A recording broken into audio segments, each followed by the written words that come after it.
കരുണാകരൻ മാഷ്.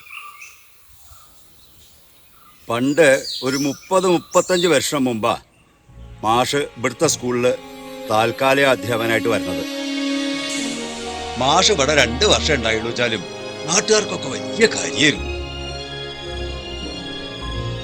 തെക്കുംപുറത്തെ നാട്ടുകാരുടെ ഒഴിഞ്ഞടക്കണ ഒരു വീടുണ്ടായിരുന്നു. അവിടെ ആയിരുന്നു മാഷ താമസം. നാട്ടുകാർക്ക് പൈസക്ക് ലേശം തിടുക്കം വന്നപ്പോ ആ വീടും 2 ഏക്കർ സ്ഥലവും നിസ്സാര വിലയ്ക്ക് മാഷ്ക്ക് വിറ്റു. ഇന്നിപ്പോ നല്ല വില കിട്ടില്ല ആ സ്ഥലത്തിന്. പിന്നെ അതിന്റെ ഇടയില് നാട്ടുകാരുടെ കാര്യസ്ഥൻ ശങ്കരന്റെ മകള് നീലിയായിട്ട് മാഷ്ക്ക് ഒരു അടുപ്പുണ്ടെന്നും അവരെ കല്യാണം കഴിക്കാൻ പോവാന്നും നാട്ടിലാകെ പാട്ടായി. ആ ബന്ധത്തിന് ശങ്കരന് താല്പര്യക്കടൊന്നും ഉണ്ടായിരുന്നില്ല. മാഷു വാങ്ങിയ വസ്തുവിന്റെ അവകാശമായി വെച്ചിരുന്നു നീലിനെയാ.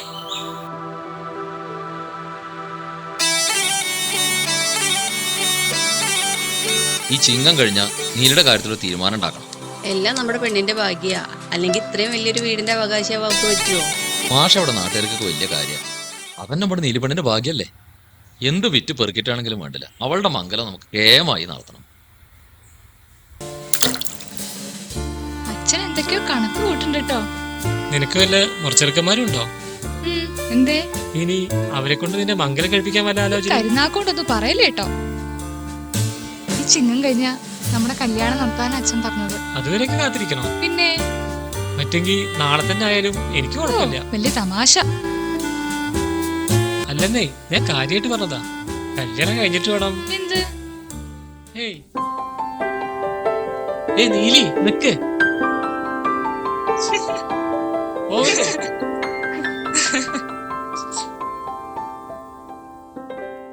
അല്ല, പിന്നെന്തേ മാഷ് ഇവിടം വിട്ടുപോയത്? തെക്കൻ കണ്ടോ സ്ഥിരമായിട്ട് മാഷ്ക്ക് ഒരു സർക്കാർ ജോലി കിട്ടി. തിരിച്ചു വരുന്നും നീലിയ കല്യാണം കഴിക്കുന്നൊക്കെ ഉറപ്പ് പറഞ്ഞിട്ടത്ര ഇവിടുന്ന് പോയത്. പക്ഷേ ഇതിന്റെ കാത്തിപ്പൊക്കെ വെറുതെ ഇടോ. ഇനി കാത്തിരുന്നിട്ട് കാര്യമില്ല എന്ന് മനസ്സിലാക്കിയ ശങ്കരൻ അവന്റെ അനന്തരവനെ കൊണ്ട് നീലിയ കല്യാണം കഴിപ്പിച്ചു.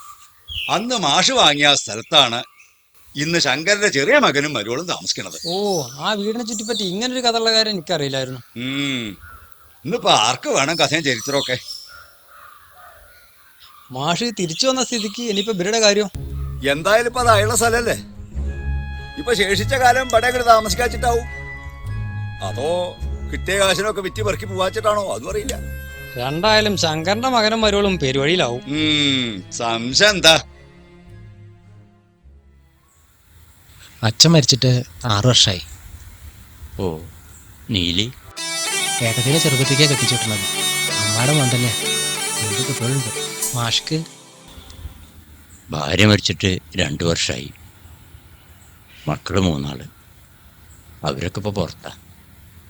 ഇവിടെ ഞാൻ മാത്രമേ ഉള്ളൂ. അല്ല, വെള്ളം കുടിച്ചില്ല?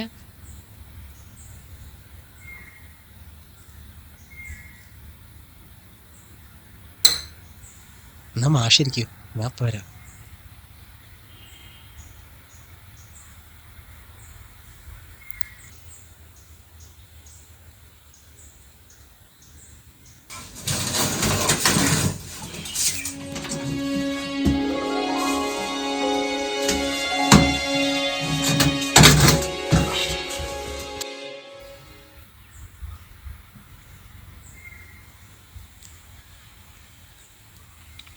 മാഷ് വരുമ്പോൾ തരാൻ വേണ്ടി അച്ഛൻ ഏൽപ്പിച്ചതാ. ഈ വീടിൻ്റെ ആധാരാണ്.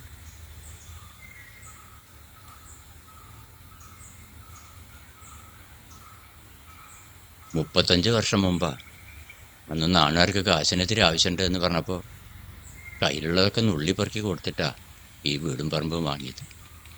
അച്ഛൻ പറഞ്ഞിട്ടുണ്ട്.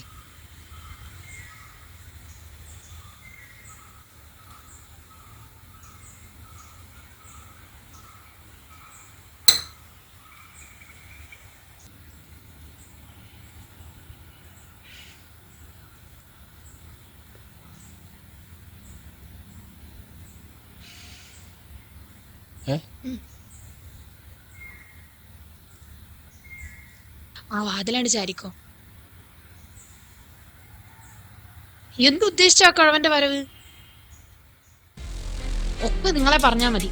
ആ ആധാരം എടുത്തു കൊടുക്കേണ്ട വല്ല ആവശ്യം ഉണ്ടായിരുന്നോ? ഭാര്യയൊക്കെ ശരി, ഇതൊക്കെ അങ്ങേരുടെ തന്നെ എന്നെഴുതി എല്ലാം വിട്ടുകൊടുക്കാൻ അച്ഛൻ പറഞ്ഞ വാക്കാണ്. ആ അച്ഛൻ എന്തായാലും ഒരിക്കലും നമ്മൾ ഇവിടെ ഒഴിഞ്ഞെടുക്കണ്ടേ മായ. ഒഴിയാൻ പറഞ്ഞു ഒഴിയാൻ. ഈ എവിടേക്ക് ഒഴിയാൻ? ഇത്രയും കാലമായിട്ട് നിങ്ങൾ എന്തെങ്കിലും ഉണ്ടാക്കി വെച്ചിട്ടുണ്ടോ? ഉണ്ടായിരുന്ന സ്ഥലവും വീടും വിറ്റിട്ടല്ലേ ഇങ്ങോട്ട് പെങ്ങളുടെ കല്യാണം നടത്തിയത്? പിന്നെ കാര്യങ്ങൾ ഇത്രയൊക്കെ ആയ സ്ഥിതിക്ക് ഇനി എന്താ വേണ്ടെന്ന് ഞാൻ തീരുമാനിച്ചു. നീ എന്തൊക്കെ പറയുന്ന മായ? ഇവിടെ ഇറങ്ങേണ്ടി വന്ന പെരുവഴി. അതിനു മുന്നേ ബുദ്ധി പ്രയോഗിച്ചാൽ നമുക്ക് നല്ലത്. എനിക്ക് മനസ്സിലായില്ല. നിങ്ങൾ എന്ന് അങ്ങേരോട്ട് പറ ഇവിടെ ഇറങ്ങാൻ പറ്റില്ലെന്ന്. അതിപ്പോ എങ്ങനെ പറയാ? ഞാൻ വേണമെങ്കിൽ പിന്നെ തുറന്ന വിഷോക്കാം. ഇപ്പൊ തരും. മൊയ്തി മരം മുറിച്ചതിന്റെ പൈസ എങ്ങനെ കിട്ടിയത്? നിങ്ങൾ ചോദിച്ചിട്ട് കിട്ടിയോ? അതിന് ഞാൻ വേണ്ടി വന്നില്ലേ?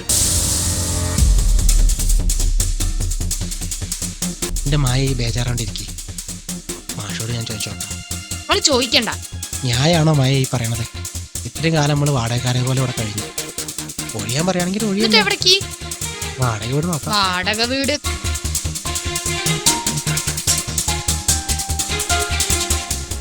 ഞാനൊരു കാര്യം പറഞ്ഞാൽ നിങ്ങൾ എതിര് പറയരുത്. എന്ത്? ഒരു കടന്ന കയ്യാ.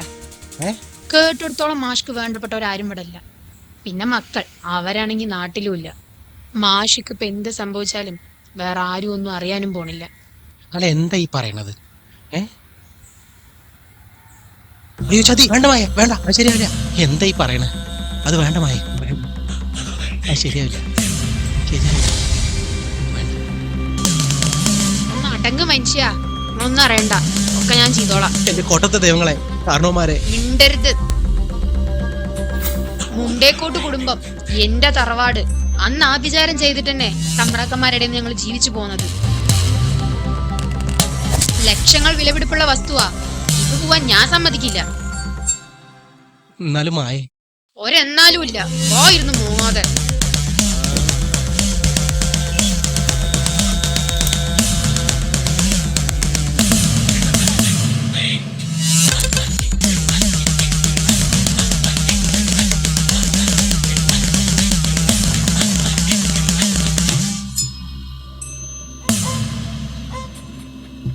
ആള് പെട്ടെന്നൊന്നും പോവില്ല. തുടർച്ചയായിട്ട് 2 ദിവസം കൊടുക്കേണ്ടി വരും. ചിലപ്പോ ഛർദിലൊക്കെ ഉണ്ടാവും. അപ്പൊ ആസ്പത്രി കൊണ്ടുപോണ്ടേ? മണ്ടത്തരം പറയണ്. അയ്യോ മായ, അപ്പൊ ഭക്ഷ്യാവില്ലേ? വാ തുറക്കല്ലേ. ഇല്ല.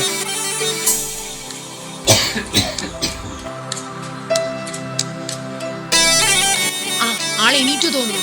ഇവിടെ ഇപ്പൊ ഒന്നും സംഭവിച്ചിട്ടില്ല. പഴയ പോലെ ഒന്ന് ഉഷാറാവി. നടക്ക് നടക്ക്.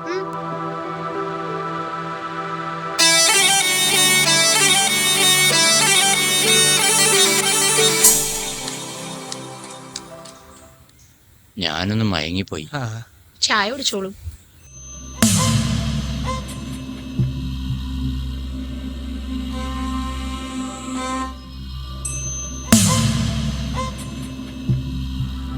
പണ്ട് ഇവിടെ ഒരു കുട്ടനാരുണ്ടായിരുന്നു. ചായക്കട നടത്തിയിരുന്നു. 5 മണിക്ക് കട തുറക്കും.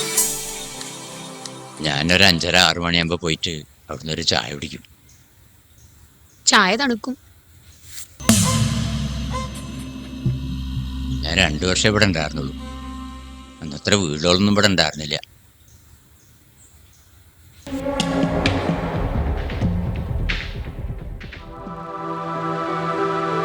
നീലി വരാറില്ലേ? ഏട്ടത്തി കൊറേ വന്നിട്ട്.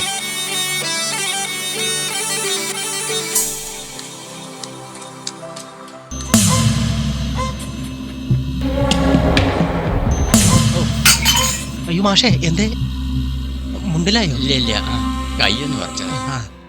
അഴുകിയിരുന്നോ? ഏയ്, ഇതല്ലെങ്കിലേ മുഷ്ടിക്കണം. ഒന്ന് മാറിത്ത്.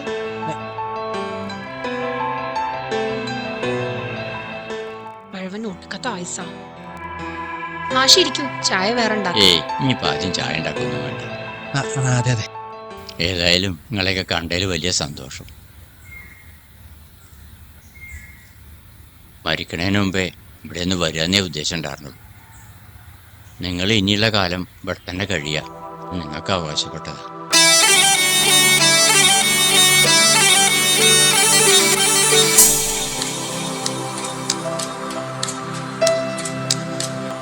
എന്നാ ഇനി യാത്രയില്ല.